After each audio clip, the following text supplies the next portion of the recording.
जैसा कि हमने लास्ट एपिसोड में देखा था कि किंगो ने प्राचीन जाति के पेंगजू की स्पिरिट को समन कर लिया होता है और उसमें से चेंग पर हमला करवा दिया होता है, लेकिन चेंग उस अटैक से बच जाता है।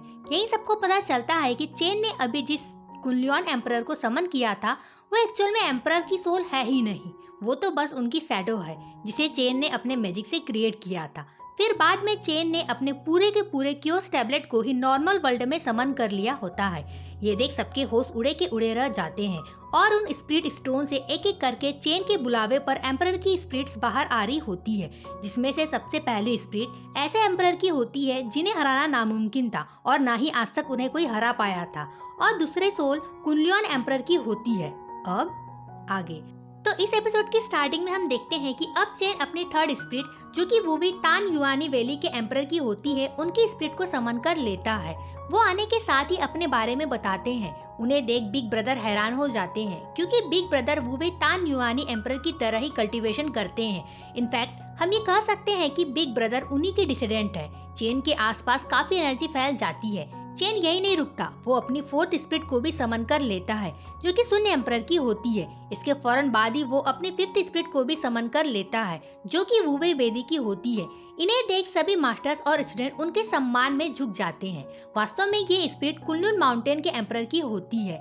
इन सब स्पिरिट को देखकर किंगो हैरान हो जाता है और उसका हैरान होना तो बनता ही है क्योंकि लोगों के पास एक स्पिरिट नहीं होती, वहीं चेन के पास 5-5 है और अभी तो बाकी की स्पिरिट अवेक भी नहीं हुई है। और तो और ये सारी की सारी स्पिरिट्स वैली एम्परर की होती है जो बेहद ही पावरफुल है।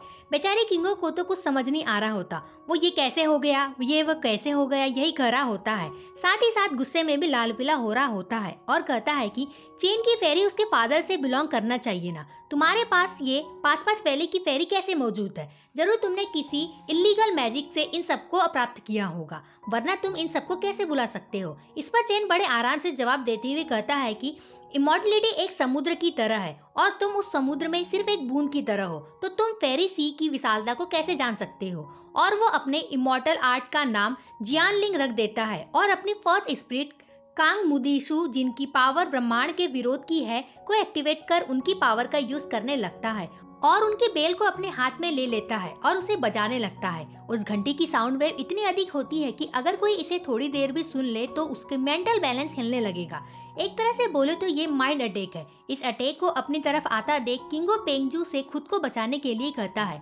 ये सुनते ही पेंगजू आगे आकर अपनी दापेंग के सबसे स्ट्रॉन्ग मैजिक का यूज कर देता है, जिसे किंगो और पेंगजू के आगे चारों ओर एक प्रोटेक्शन शील्ड बन जाती है और वो किंगो से चिंता नहीं करने का कहता है और बताते हैं कि इस सीट की गोल्डन स्लाइड को कोई नहीं तोड़ सकता, ये रक्षा करने में अजेय है, ये हमें बचा लेगा। वहीं उस बेल की आवाज से सभी डिसाइबल को परेशानी हो रही होती है। सभी अपने अपने कान बंद कर लेते हैं, जिसके बाद पेंगजू चेन को देख कहते हैं कि इस लड़के ने अभी तक अपने गोल्डन कोर को भी कलेक्ट नहीं किया है और उसकी मोस्टली वैली एम्परर की स्टार्टिंग सिर्फ उनकी शैडो से ही होती है।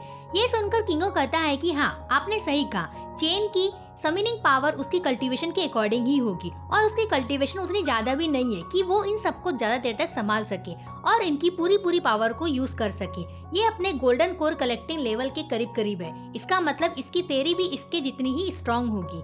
फिर चेन अपनी पावर बढ़ा देता है जिससे किंगो की प्रोटेक्शन टूट जाती है। ये देखकर पेंगजू कहते हैं कि ये पावर पूरी तरीके से अपनी कल्टीवेशन के इमॉर्टल वर्ल्ड के शिखर पर पहुंच गई है और ऐसा कहकर वो और ऊपर चले जाते हैं। जिसके साथ ही साउथ सी सेक्टर के मास्टर कहते हैं कि ये क्या, एम्परर की स्पिरिट तो वापस जा रही है, पर अभी तक तो फाइट खत्म भी नहीं हुई है, उन्होंने तो बस पेंगजू के गोल्डन शील्ड को ही तोड़ा है। तभी मास्टर बेली भी टेंशन में कहते हैं कि अगर वो बाहर आ जाता तो ये कितना डरावना होता। इसके बाद किंगो और पेंगजू दोनों के दोनों ऊपर हवा में चेन के सामने आ जाते हैं और कहते हैं कि तुम्हें लगता है कि तुम छोटे मोटे कीड़े ऐसे अटैक से हमें हरा दोगे, तो चलो देखते हैं कि तुम कितने मजबूत हो। और ऐसा कहकर वो अपनी फेरी पावर को एक्टिवेट करने लगते हैं। पेंगजू की फेरी इतनी स्ट्रांग होती है कि उनकी वजह से 9 हेवनली गॉड को हारना पड़ा होता है। ऐसा कहकर वो चेंग पर अटैक कर देते हैं और हम देखते हैं कि चेंग के आसपास कैरी के पंख की फॉर्मेशन केज बन जाती है और उसके आसपास कई सारे हाथ घूम रहे होते हैं और साथ ही साथ वो 30,000 पंख वाली दापिंग शॉट, जिसे फुलोंग हत्या का कारण कहते हैं, से चेंग पर हमला कर देता है। चेंग इस भयानक अटैक को देखकर भी घबराता नहीं है। वो शांतिपूर्वक अपने भूत एम्परर यानी कि वुवेई तान युआनी से उनकी तियान युआन टेक्निक को एक्टिवेट करने का कहता है। उसके ऐसा कहते ही एम्परर अपनी पावर को एक्टिवेट कर देते हैं और चेन उस पावर से उन सब पंख वाले दापेंग शॉट को रोकने लगता है और आसमान में एक एनर्जी बीम जाती है और चेन के ऊपर आ रही सभी शॉट डिस्ट्रॉय हो जाती है। साथ ही साथ एक फॉर्मेशन भी बन जाती है और उस फॉर्मेशन की पावर से पेंगजू का बनाया गया स्पेल केज भी धीरे धीरे गायब होने लगता है।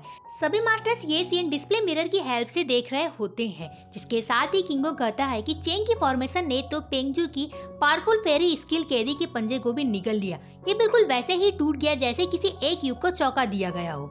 वहीं वुवे तान युआनी की दोनों आंखों को देखकर बिग ब्रदर फौरन अपनी आंखों को नीचे कर लेते हैं और सोचते हैं कि ये कितना अजीब है, इनकी दोनों आंखों का कलर चेंज है, क्या इनकी आंखों से ही ताओवादी की फीलिंग्स जुड़ी हुई है। दोस्तों, ताओवादी एक चीनी धार्मिक दर्शन है जो मानता है कि लोगों को एक सरल ईमानदार जीवन जीना चाहिए और प्राकृतिक घटनाओं के दौरान किसी भी प्रकार से इंटरफेयर नहीं करना चाहिए। एक प्रकार से बोले तो मोंग लोग जिस प्रकार का जीवन जीते हैं वही ताओवाद है। तभी हेडमास्टर पीछे मुड़कर बिग ब्रदर को देख उनसे पूछते हैं, क्या तुम ठीक हो? जिस पर बिग ब्रदर मास्टर मैं ठीक हूँ का आंसर देते हैं। जिसके बाद हम फाइटिंग एरिना का सीन देखते हैं जहाँ पेंगजू उस फॉर्मेशन से निकल रही हवा को देखकर कहते हैं कि ये कितनी भयानक हवा है। फिर वो और ऊंचा मील उड़कर अपनी कोई पावर को यूज करना चाह रहे होते हैं। ये देख चेन शून्य एम्परर से पेंगजू पर अटैक करवाता है और चेन की फॉर्मेशन पेंगजू के रास्ते में आकर उसे मील तक की ऊंचाई उड़ने पर जाने से रोक देती है। पेंगजू के सामने उस फॉर्मेशन को देख किंगो फौरन से पेंगजू को अपनी शील्ड से कवर कर देता है, लेकिन चेन की फॉर्मेशन इतनी ज्यादा पावरफुल होती है कि वो धीरे धीरे उसके करीब जाकर पेंगजू को खत्म कर देती है। ये देख किंगो शॉक्ड हो जाता है और अपने आप को बचाने के लिए फौरन से अपनी सबसे पावरफुल स्वॉर्ड की पावर के साथ फुतयान की स्वॉर्ड पावर को मिलाकर एक शील्ड बना लेता है, क्योंकि वो जान गया था कि इस फॉर्मेशन के आगे उसकी सिंगल पावर कोई काम नहीं आने वाली है। लेकिन इसका भी कोई फायदा नहीं होता, वो फॉर्मेशन धीरे धीरे उसके पास आते ही जा रही होती है। ये देख किंगो डर के मारे अपने मास्टर से उनको बचाने के लिए कहता है और नीचे गिरने लगता है। उसको नीचे गिरते देख मास्टर साहब तेजी से उड़ते हुए उसे बचाने जाते हैं। वही हेडमास्टर उस फॉर्मेशन को डिस्ट्रॉय कर देते हैं। मास्टर साहब किंगो को गिरने से तो बचा लेते हैं, लेकिन उसकी हालत काफी ज्यादा खराब होती है। वो बहुत ज्यादा इंजर्ड हो जाता है और अपने मास्टर से माफी मांगने लगता है, जिस पर मास्टर साहब उससे अप्रिशिएट करते हुए कहते हैं कि तुम आराम करो, तुमने बहुत अच्छा किया, और उसे लेकर जाने लगते हैं। जिसके बाद साउथ सी सेक्टर के मास्टर कहते हैं कि किंगो ने भी अपना बेस्ट दिया। तभी मास्टर बेली आगे आकर कहते हैं कि ये लड़का सभी प्रकार की भू टेक्निक्स का संग्रह है और ये भविष्य में बहुत आगे जाएगा। वहीं वुसुंग चेंग की जीत को देखकर खुश होती है और कहती है कि ये बच्चा वास्तव में शाश्वत प्रतिभा है जिसके पास। हेडमास्टर अनाउंस करते हैं कि आज के इस फेरी शॉर्ट कॉन्फ्रेंस को मेरे कुनलुन के शिष्य चेंग ने जीत लिया है और फर्स्ट पोजीशन प्राप्त कर लिया है। ये सुनकर सभी स्टूडेंट खुश होकर ताली बजाकर शाउटिंग करने लगते हैं। जिसके बाद चेंग अपनी सभी स्पिरिट्स को वापस बुला लेता है और जैसे ही उसकी सभी स्पिरिट उसके अंदर जाती है उसको बहुत ज्यादा तकलीफ होती है और उसके मुंह से खून आने लगता है और वो कमजोर होकर नीचे गिरने लगता है। और इसी के साथ हमारा एपिसोड यहीं पे एंड होता है। गाइस, हमें एक स्क्रिप्ट राइटर की जरूरत है। अगर आप में से कोई हमारे साथ वर्क करने के लिए रेडी हो तो हमें डीएम कर दीजिएगा। हमारी इंस्टा आईडी डिस्क्रिप्शन बॉक्स में दी हुई है। So keep watching, stay connected. मिलते हैं नेक्स्ट वीडियो में, तब तक के लिए बाय बाय।